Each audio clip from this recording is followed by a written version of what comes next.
going to begin. Pujya Swamiji, respected Purohits, and dear Aryas, Prem Namaste, and welcome to today's presentation. I'm sure you all must be anxiously awaiting this webinar as per our topic for today being marriage, that will be delivered by our respected Pandit Yuvesh Singh. एक बार फिर से आप सभी का स्वागत है इस online webinar पर। लेकिन सबसे पहले हम प्रार्थना करेंगे। पंडित उषा देवी प्रसाद आज का शुभ आरंभ करेंगे प्रार्थना से। Our honorable priest Pandit Usha Devi Prasad will lead us into the program with prayer. Pandit Usha Devi Prasad ji. Namaste, Pandit ji. Namaste. Prem namaste to one and all of you. Let us bow our heads, clasp our hands. I will chant Om 3 times, and thereafter I will recite the Gayatri Mantra. Om.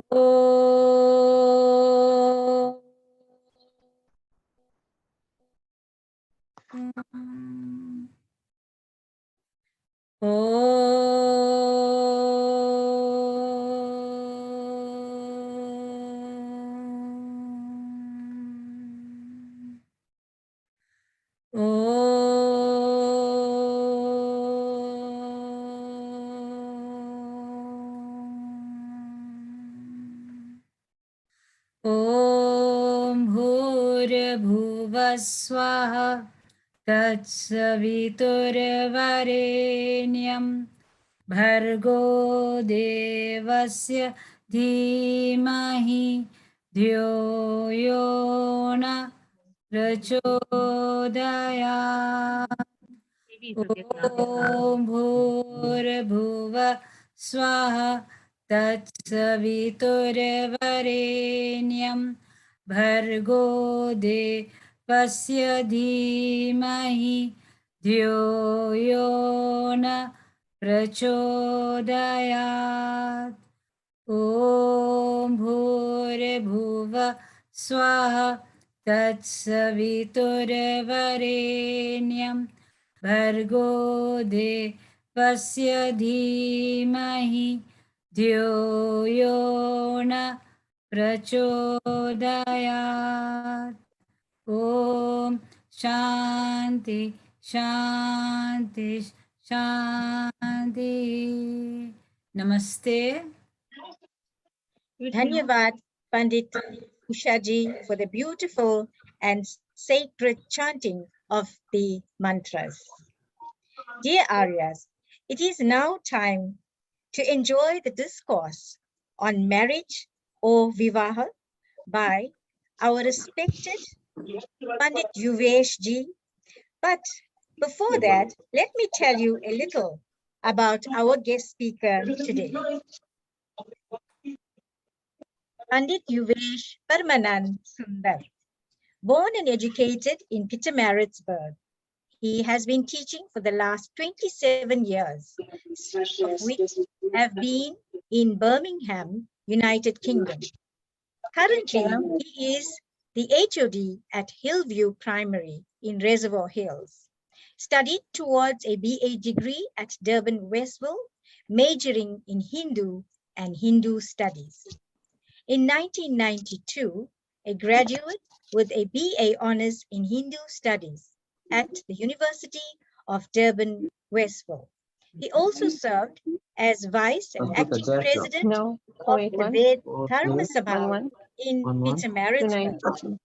Panditji is an ordained Vedic priest of the Vedic Purohit Mandal, a subcommittee of the Aryan Pratinidhi Sabha, South Africa, having completed the 3-year study at the School of Vedic Studies in Westville under the tutorship of Dr. B. Ramvilas.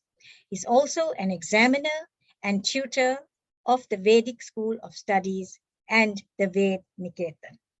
So I think we have the right person today to take us into this beautiful topic of marriage. Panditji, over to you.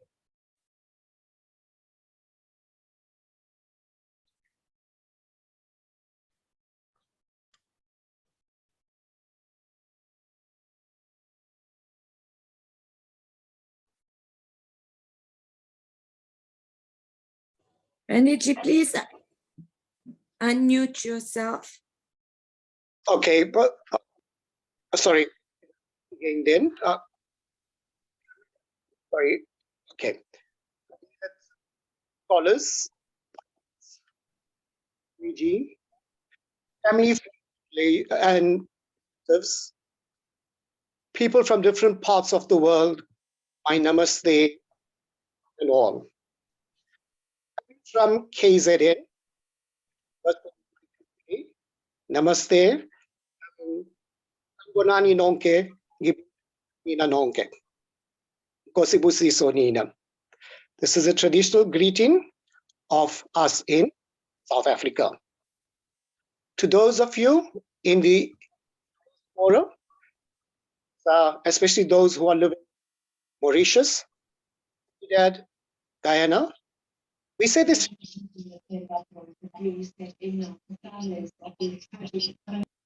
Namaste, bhai bahini, tologan kaise hai? Bhagwan aapko. We share the same speech and we share the same the same dialect called Bhojpuri as well. So namaste to all those who are listening in. Okay. When I was approached regarding the topic Vedic marriage, it gave me a headache. It's a vast topic. Where does one start? And at one time, I was actually cursing myself for actually agreeing to talk. Right. So to the committee, thank you for having faith in me, and I hope I do justice. Right.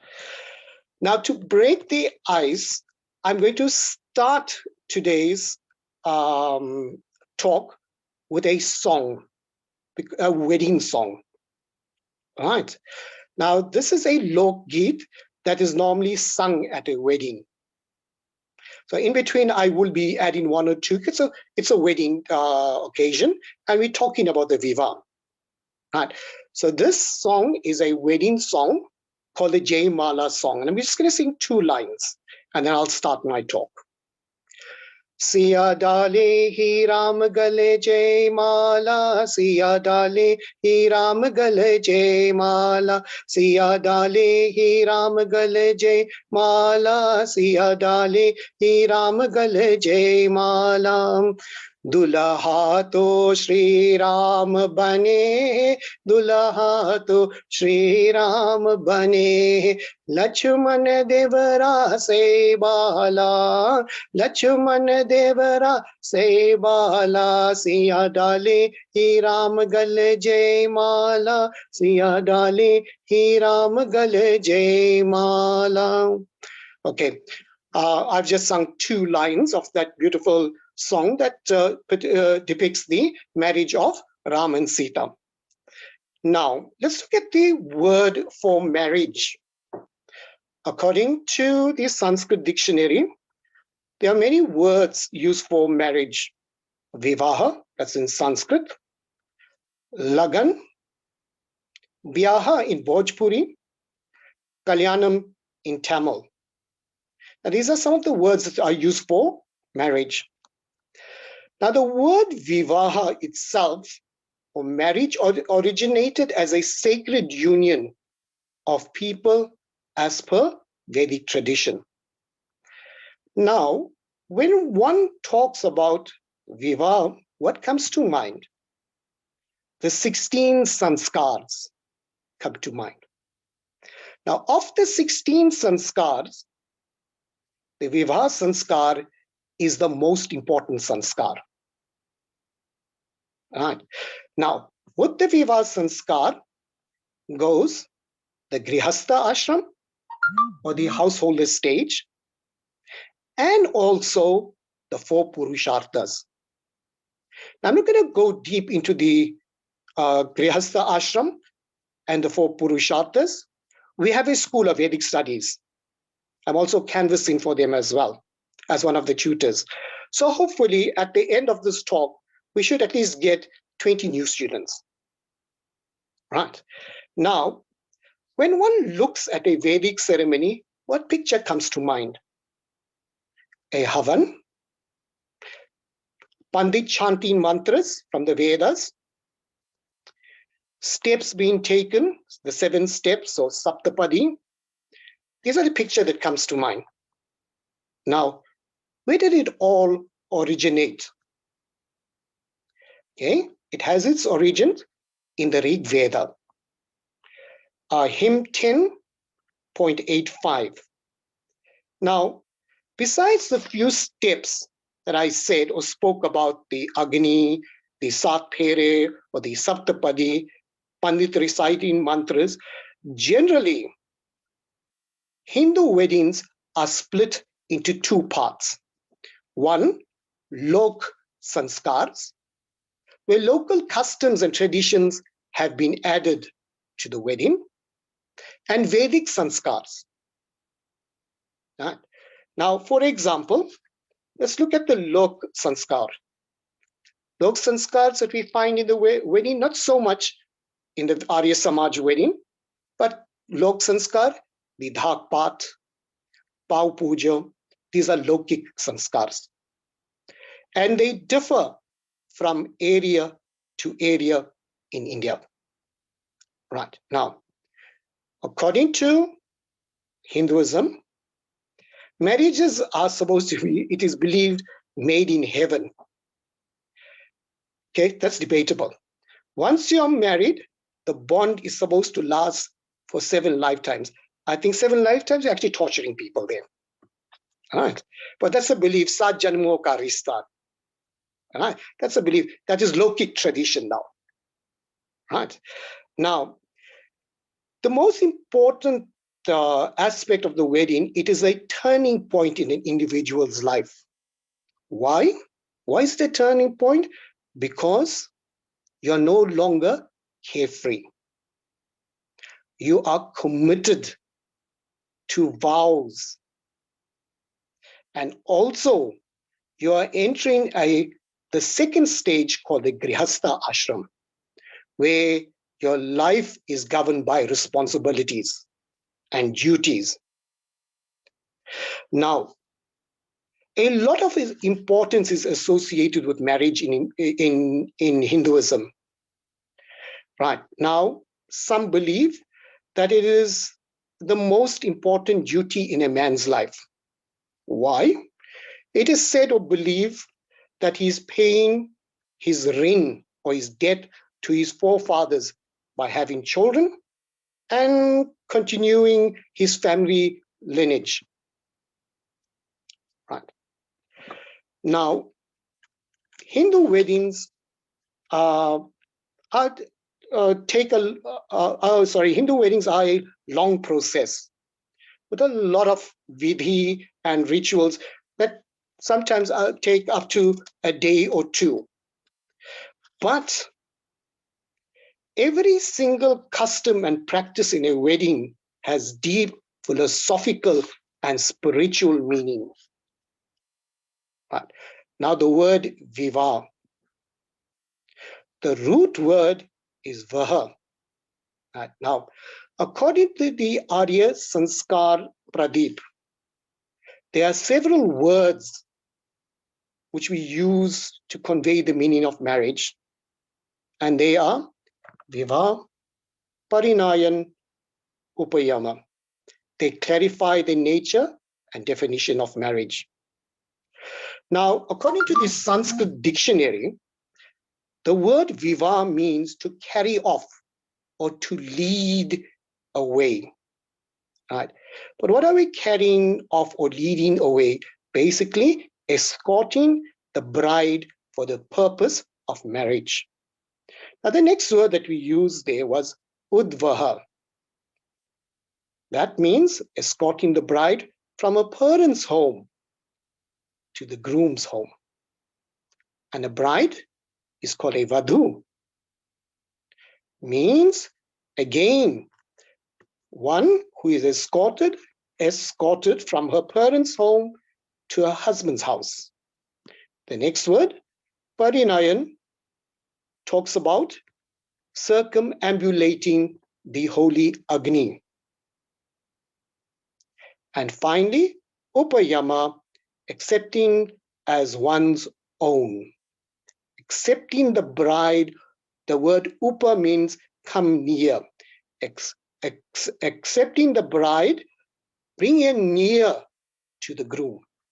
Now, further on, later on, I will talk about the Pani Grahan ceremony. Now, here the Pani Grahan, which means taking hold of the bride's hand. Here, symbolically, the groom accepts his wife, and by accepting her, he promises to give her full rights, privileges, as well as take care of her. Now, according to Hindu Dharma, marriage is considered to be the union of mind, body, and soul.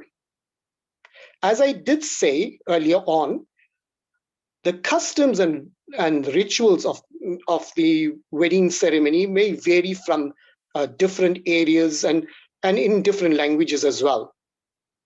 Now, but each custom may vary according to time, place, and manner. But there are 13 steps which form the core of a Vedic or Hindu wedding. Now, again, the word Vedic, right? A Vedic wedding, what comes to mind, right? For an Ramakrishna devotee, Hare Krishna, or any Hindu, their marriage is regarded a Vedic wedding, right? But I will talk about that later.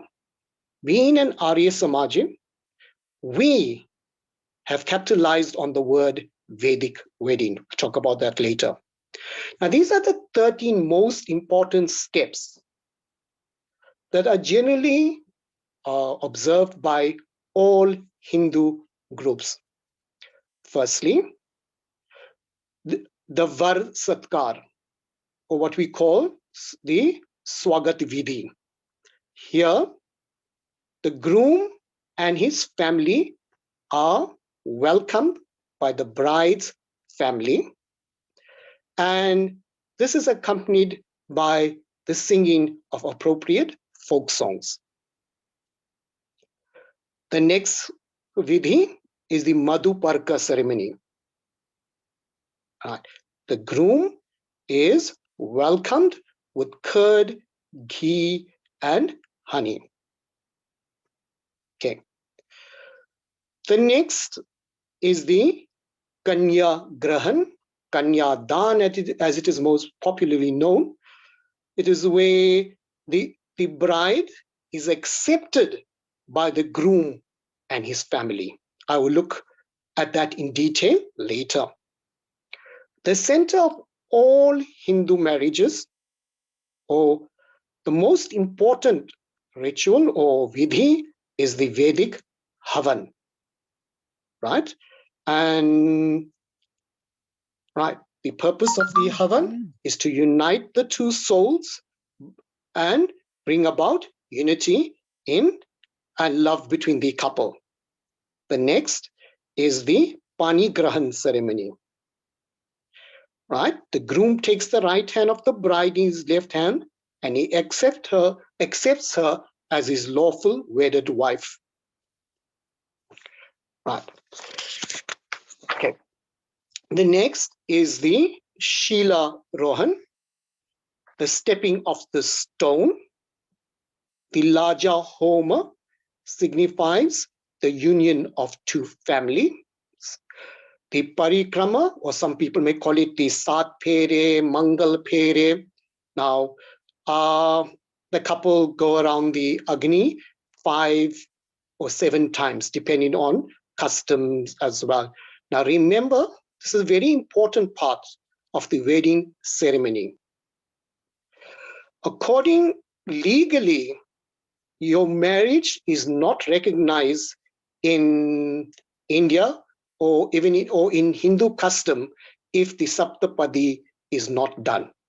You could do all the other rituals, but if the Saptapadi is not done, you are legally not married. 10, the Ghat Bandhan, symbolizing the bond of marriage and commitment to the rules of the Grihastha ashram. Sorry, actually now the Saptapadi.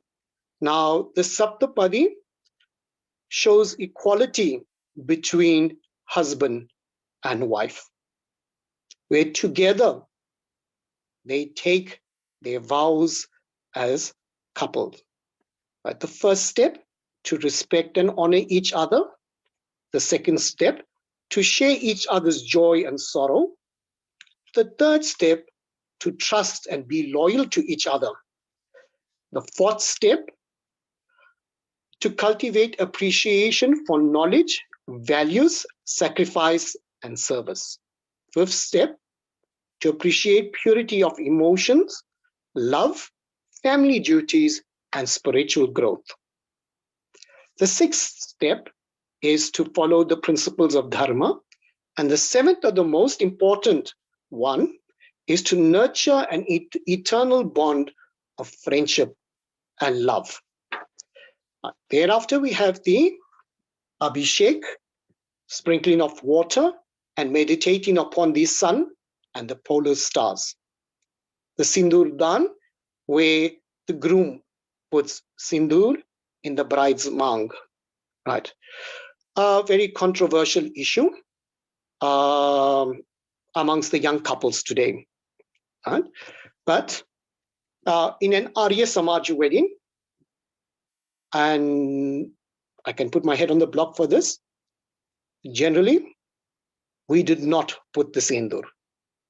It was adopted in the Arya Samaj wedding. My mom is married for 61 years. And when she got married, and this is a popular belief that we Arya Samaj don't put sindur. Right? The Ashirvad, where the guests bless the couple for good luck, prosperity, and long, happy married life. Right?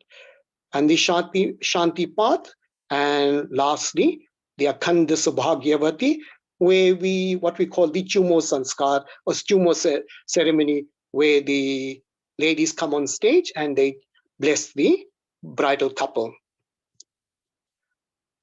Now, Vedic sages emphasize that the basis of a happy and fulfilling married life is a presence of unity, intimacy, and love between a husband and wife, both physically, mentally, and spiritually. Hence, the wife is considered to be the ardhangani of the husband, or the better half of the husband. Married life is considered to be an opportunity for two people to grow as life partners into soulmates. Now let's look at the term Vedic marriage. Now the Arya Samaj movement popularized the term Vedic marriage. And this is, one can see it especially amongst the Hindus during the colonial era. So wherever Hindus have settled in the estates during the indentureship, when one, or even to this day, speaks about a Vedic marriage, one talks about an Arya Samaj wedding. Now, what is an Arya Samaj or Vedic wedding? Now, an Arya Samaj wedding is a very simple yet rich in significance, and it is executed according to the Vedic rituals. Right now, and the most important part of the Arya Samaj wedding are your mantras. Mantras are recited in Sanskrit, and they are translated and explained in the language that the couple understand. Right. Now, also, the Arya Samaj wedding is less time consuming and lasts for about an hour. Now, let's look at, when we talk about Arya Samaj wedding, one, what comes to mind? Swami Dayanand Saraswati, the founder of the Arya Samaj, a great thinker who was 200 years ahead of his time. Now, to me, there were two great Hindu reformers. One, Tulsidas, with his Ramcharitmanas. And what did he do? He wrote the Ramayana in the language of the common man. That is Avadhi Bhasha. Swami Dayanand Saraswati also was a great leader, and he also, although he emphasized the importance of Sanskrit, worked for the welfare of the people and society. Now, Swami Dayanand got in his Sanskar Vidhi, Swami Dayanand talks about the 16 sanskars and their importance. Right now, he sat and he took 3 Griha Sutras, or the householder texts, namely the Paraskar Griha Sutra, the Ashwalayan Gobila Griha Sutra, and the Gobil Sutras to make up the Vedic Viva Vidhi. Now, for his time, he left out a lot of the unnecessary rituals, and he made the Vedic wedding very simple and easy for people to understand. Right. Now, if we look at the Arya Samaj wedding, as I said, emphasis is played on the what? Simplicity, the spiritual aspect, and also the guidance and support that is given to the bridal couple.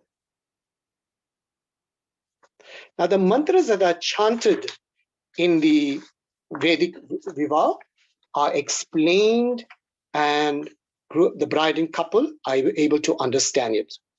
Okay, now, that is the Arya Samaj wedding, a very simple wedding, easy to understand. All the frills and fancies are left out. Now, let's look at the 8 forms of marriage. Right. According to the Ashwalayan Griha Sutras and the Atharva Ved, there are 8 different types of marriages. 4 are categorized as prashasta, or proper marriages, right? And the other 4 are considered as aprastha marriages, which basically refer to inappropriate unions between man and woman who did not follow any Vedic or religious rituals. Now let's see what Rishi Dayanand has to say. Dayanand attaches great importance to the form of marriages through which 2 people come together to start a family. He advocates the level of solemnity and dignity to which a man and woman get married impacts the quality of the offsprings. Now, the 8 marriages, the 4 prashasta marriages are firstly the Brahma marriage, 2 the Deva marriage, 3 the Arsha marriage, and 4 the Prajapatiya marriage. Right. The other 4, the prashasta marriages, are the Gandharva marriage, the Asura marriage, the Rakshas marriage, and the Pesacha marriage. Now, I'm not going to go into depth and discuss each marriage. Okay, but these are the 8 forms of marriages. Right. Now, The last two, namely the Rakshas and the Vaishyas marriage, are religiously not permitted. Right. So that is basically our marriage ceremony. Now, I'm not going to discuss a lot about marriages and what it contains, what makes up the marriage. I'm going to look at now some of the challenges and changes that we are experiencing in our marriages, social problems, social debates, as well as the evolving nature of our marriage. Firstly, let us look at Hindu marriages in South Africa. Right. Now, the status of religious or customary marriages in South Africa, we have what is called the Green Paper Act. I believe so. It has been updated to the White Paper Act. Now, what does this entail?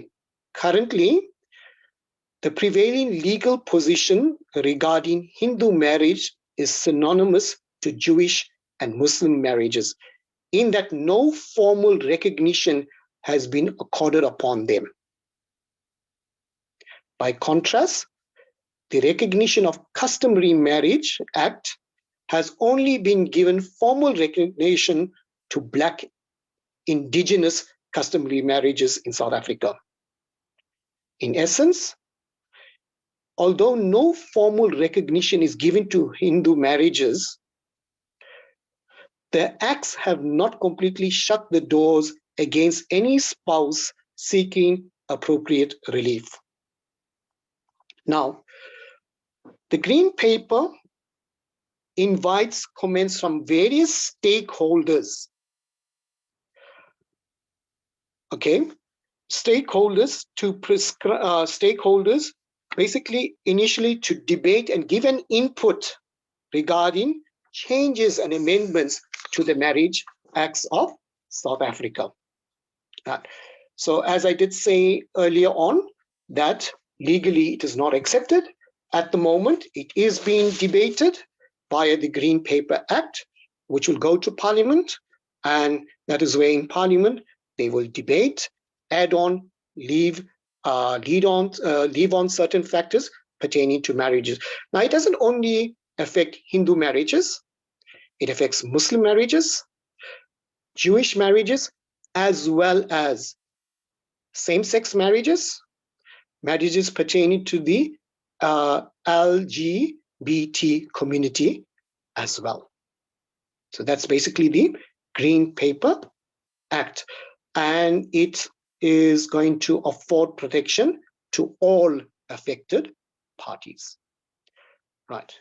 Now, some of the issues that we face when it comes to our marriages, and being a teacher, we have a lot of young students that come to school as teachers, and also being a pandit, we meet a lot of youth today.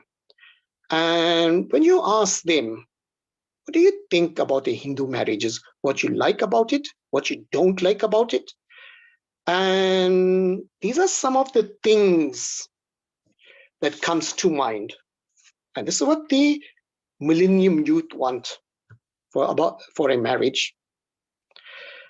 Well, this is what they said. One, we must combine Hindu traditions with more modern adaptations. Right? One student said, we only want people we know at our wedding. So think about that. Right? We want to honor our Indian culture, but we also want a modern feel to our celebration. The other fact is we want a faster ceremony rather than a long drawn-out ceremony. A lot of food for thought. We want it to be more about us rather than what's supposed to happen. Right. A lot of things to talk about. Right.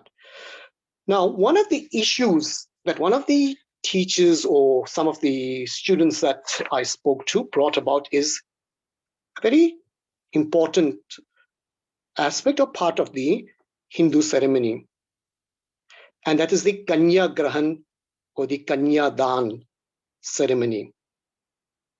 Right. Now, the word, this a Kanya is technically defined as in this quote from the Parashara Smriti. Dashaha Varsha Bhavate Kanya Ataha Urdhvam Rajas Valam. A girl is considered as a Kanya from the age of 10 till menstruation. Thereafter, she's known as Rajas Vala. Now, looking at the Kanya Dan or the Kanya Grahan ritual, it actually, I could be wrong here, goes back to the days of child marriage. Right? But that's debatable as well. Now, this is what the students want to know, or the youngsters are saying. Women are not possessions and not commodities to be given, received, or bartered or handed over.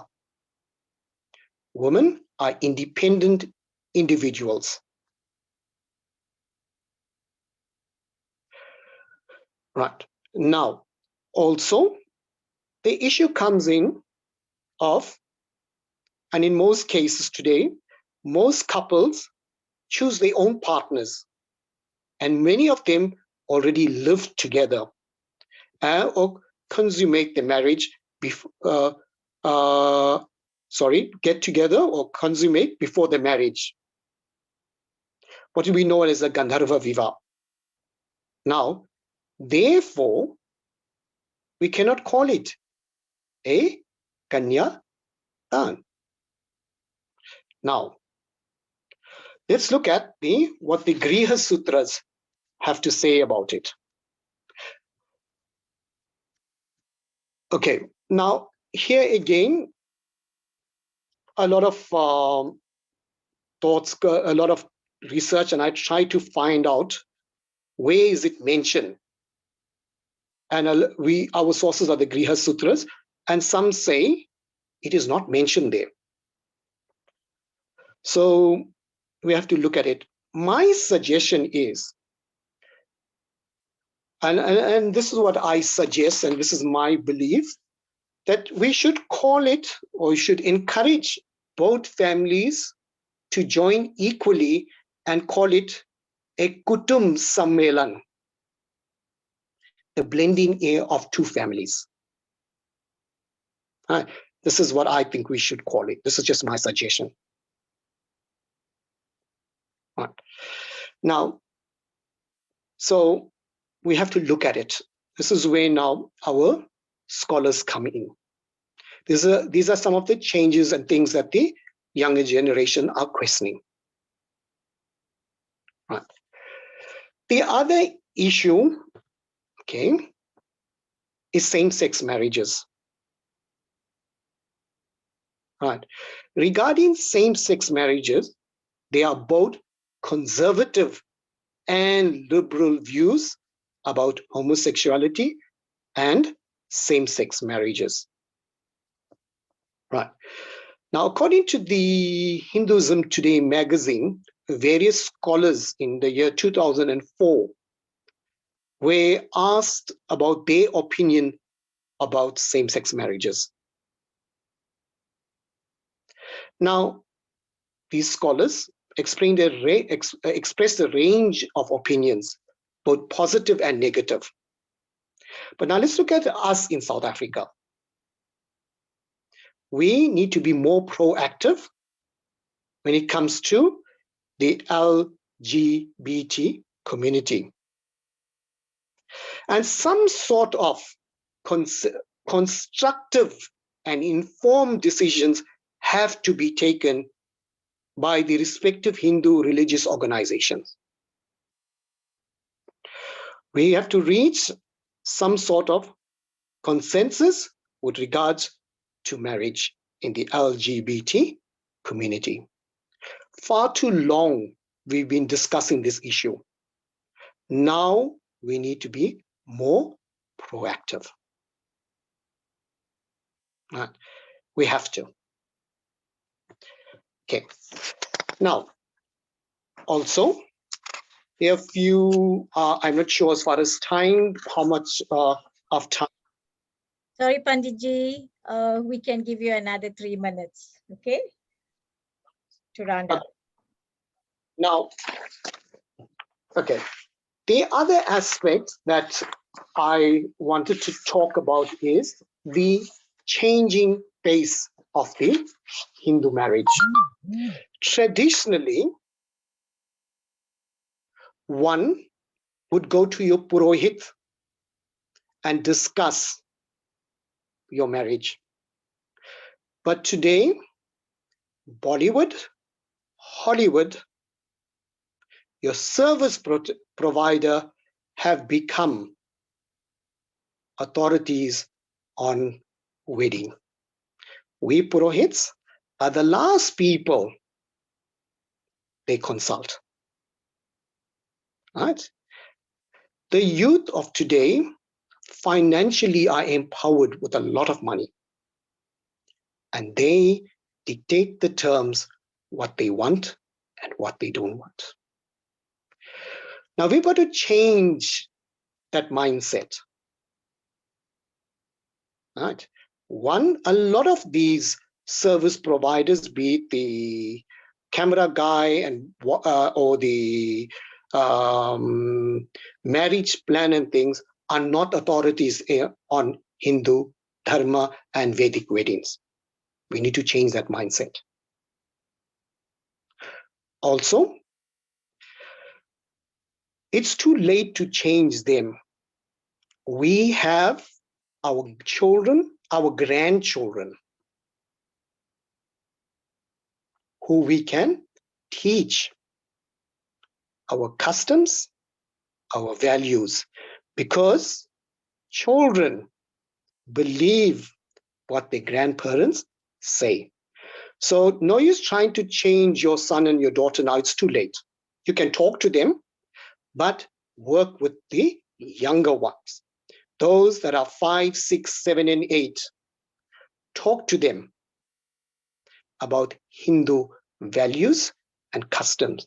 Because generally what a grandfather says or a grandmother says is the holy truth. So here you can work with your grandchildren. And I'm talking from a teaching point of view as well. Children listen to their elders. Right. Finally, I would like to say that when one looks at the Vivah Sanskar, it starts with 2 phrases. Right. One, in the Madhuparka ceremony, Om Mitrasya Tva Chakshusha Pratekshe. May I look upon you with the eyes of a friend. And the second, it ends with the phrases Sakhe Saptapadi Bhava. May there always be love and friendship between us. May we nurture an eternal bond of friendship and love. For any marriage to be successful, the couple have to be friends first. With that, I think my time is up. I hope I have done justice. And there are lots that I've actually had to leave out from my talk. The other aspects that I had was folk tradition, the folk songs, folk tradition, but probably that we could look at another day. Now, what I want to say, and this is my view to the committee, is that the Vivah Sanskar is a huge topic, it's a huge section. maybe for a later on or another time, we could actually break it up into various subtopics and look at each section of the Vivaha marriage and have a discussion. Thank you. Once again, thank you very much for giving me this opportunity. And I'm going to end off with, again, a folk song, which is sung at a wedding. And this song is sung by all Girimityas at the time of marriage. I know it's sung in Trinidad, sung in Fiji, sung in Guyana, right? And it used to be sung here in South Africa. But that song has, well, basically that folk tradition has died, right?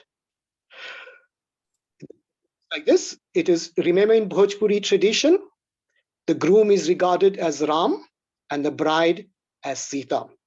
So we talk about the Swagat Vidhi, or the welcoming of the groom. He is welcomed with the Aarti or the Parchan ceremony.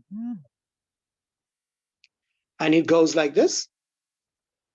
Apne Ram mein apne pariche bo mein apne pariche bo mein jinhi koi pariche more Ramam.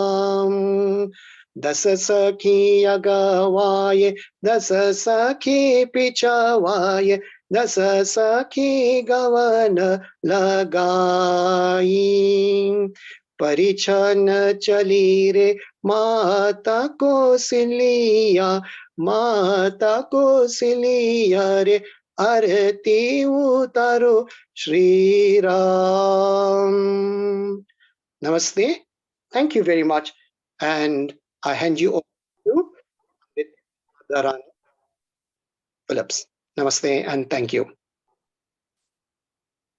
Thank you so much, Panditji, for that well-researched, very informative and unique style of presentation on our webinar today. A very big thank you on behalf of the Ved Niketan Committee. Ladies and gentlemen, dear Aryas, I am Pandit Dharani Philip. I am your MC for today. I would now like to open this online platform to you for your comments and questions. I already have something that's on the chat that comes from, where is it? Very informative topic. Panditji, please advise if there is any specific mantras and rites that needs to be excluded if the bride is pregnant. Okay. Right. This is Ishara ZN, right? I'm not sure who this is, so Ishara ZN. Thank you. Okay. Okay. Controversial issue.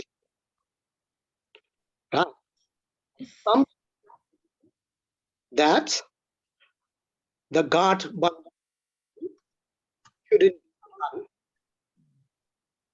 because that you are joining child as well to the mother and father. From my knowledge of reading, Pandit, professor from the Hindu University, it's called Hindu. There is no mention of pregnancy, what should be left out, what should be left out. Right. It's very difficult. Sanskar Vidhi itself. When you read, there's no mention of. Then what comes to mind is the Sarva Viva, where the couple each other. Now, what I'm trying to say is that I don't have authority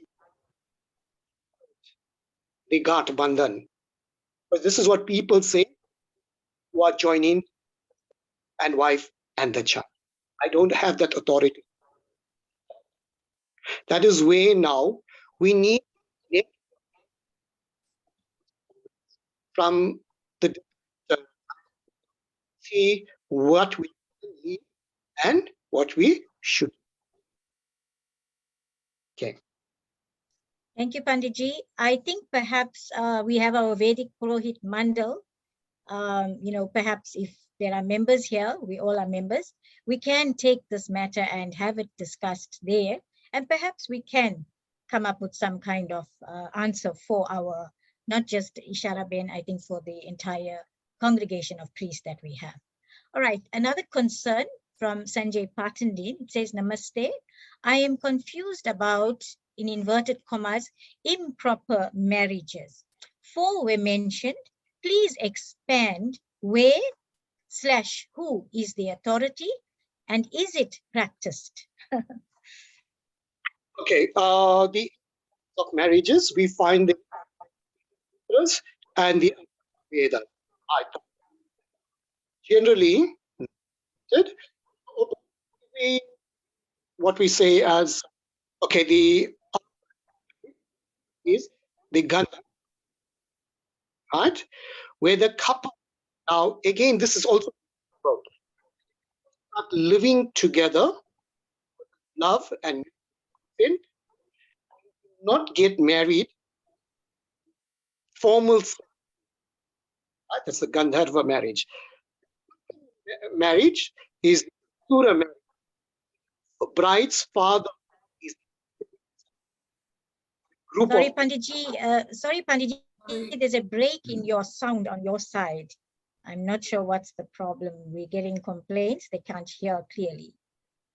second one is the where the bride's father has been bribed into giving consent to his daughter. But the third form of marriage, where the consent, and the fifth one, form of forms of marriage. The bride is raped and then she's thereafter forced. Right? These are the different types.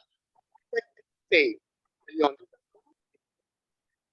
written Swami Dayanand do not make sense in today's time.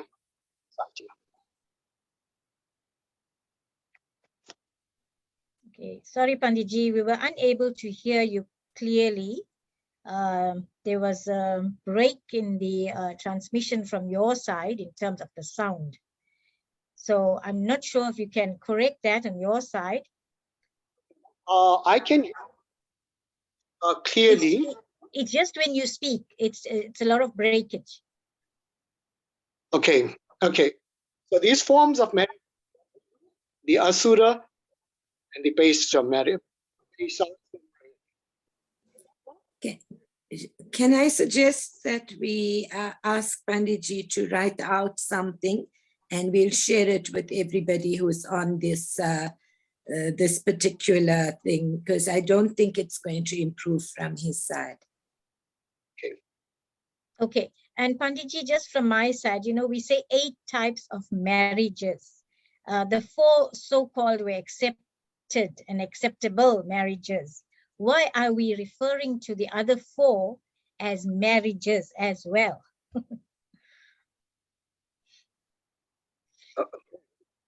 Right. Why are we? Okay. Union is taking, right? Place. But why? Okay. Why they call marriage? Okay. Love marriage. They accept each other.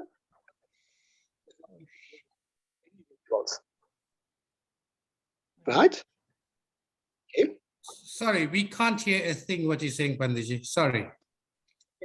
I think what Panditji is trying to say that the first 4 is a marriage between, it's a consensual relationship on both sides, where both the parties agree, the female, the bride and the groom agree to come together in the union. And the other 4 are very questionable, because there are cases where, girls were kidnapped and kept by force, raped as well. And, in India, perhaps they won't accept the girl back in the family once this happened to them.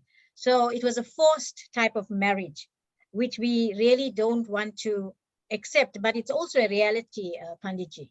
So I think Panditji is trying to mention those type of marriages that we spoke about, the balance 4, the remaining 4 that we speak about there.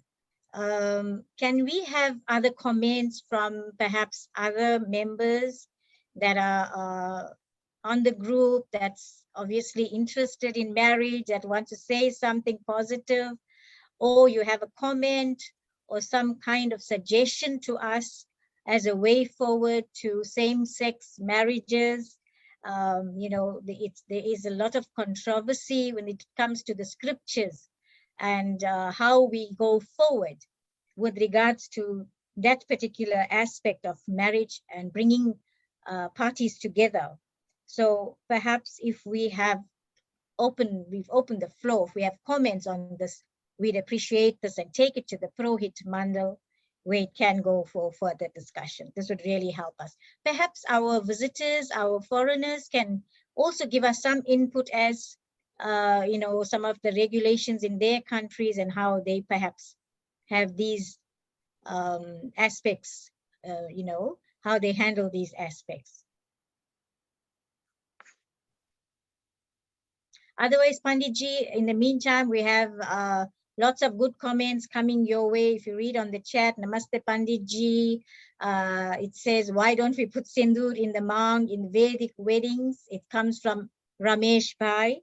So Panditji, I remember a story in class where I think it was during the time of the Mughals, and they were actually abusing women at that stage in time. And it became so bad that the servants that were working for these Mughals, their women were being exploited and raped and so on and abused. So they went to these Mughals and complained that, this is what's going on, and, it's not acceptable. They appealed, they were just mere servants there. So the Mughals felt for them because they were servants and they had a kind of a relationship with them. And they said, okay, fine, we won't touch your women. But the only way for us to know that they have been taken or married as such is if you give us some kind of a mark or indication. Hence, the idea of the Sindoor came about. I can be corrected, but that is what I understand when it comes to the history of the Sindoor itself. So as far as accepting the Sindoor is concerned, there's that kind of history that is attached to it. And perhaps we don't want to be attached to that kind of. On the other hand, it's kind of an adornment today. It's part of the Sola Shingar that we speak about that completes a woman when she is married and she has that sindoor on her forehead. So it's a matter of choice and understanding. Jajadi, sorry, but we are running out of time. Yes, and I think we must try and round up. But can we also invite Panditji to write an article that we'd put into the Ved Jyoti, answering the questions that have been asked in this particular session. Thank you. Yeah, Panditji, you heard Karuna Ben, so I think that would be the ideal thing to do. We take these questions from here and perhaps have it in one of our Ved Jyoti publications, and there's no harm in talking about this topic a little more, because we can see how intense and intensive the topic is, right? This brings us, sorry Panditji, we really can't hear you. We can see you trying to speak, but it's impossible for us to hear you. Just a pity, not sure what's going on there. I want to say thank you to the audience, to all of you for having joined us online on this very extremely cold evening here in Durban, and I think most parts of Maritzburg and so on. Thank you for joining us.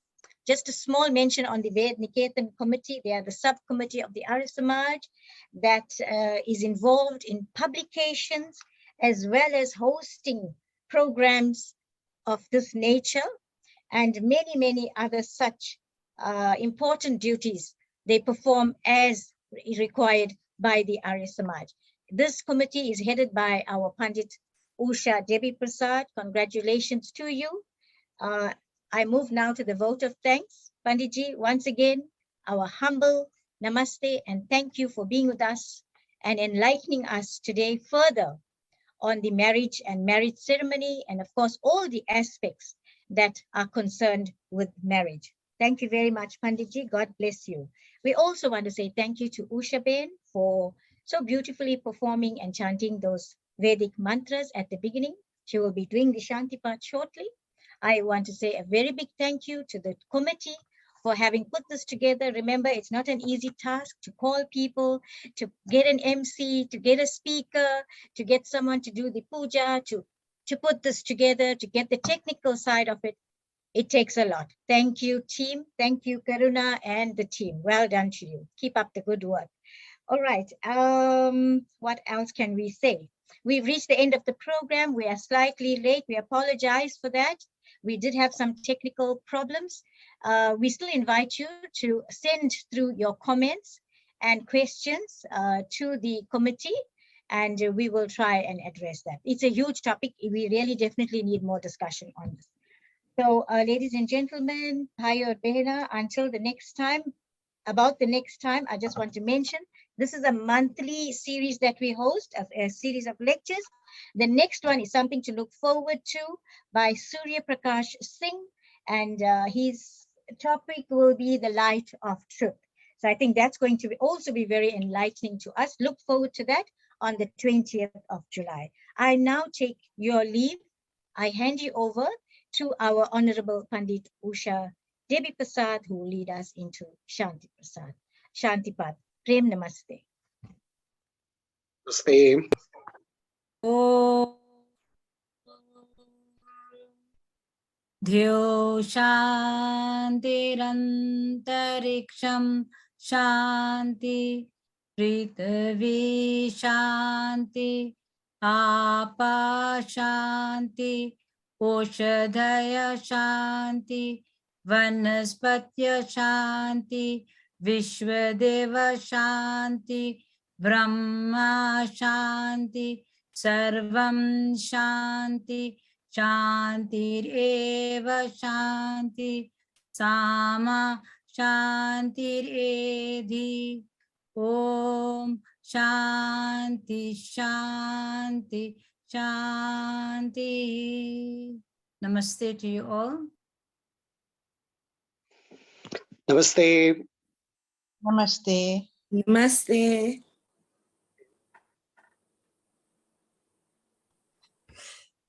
Namaste.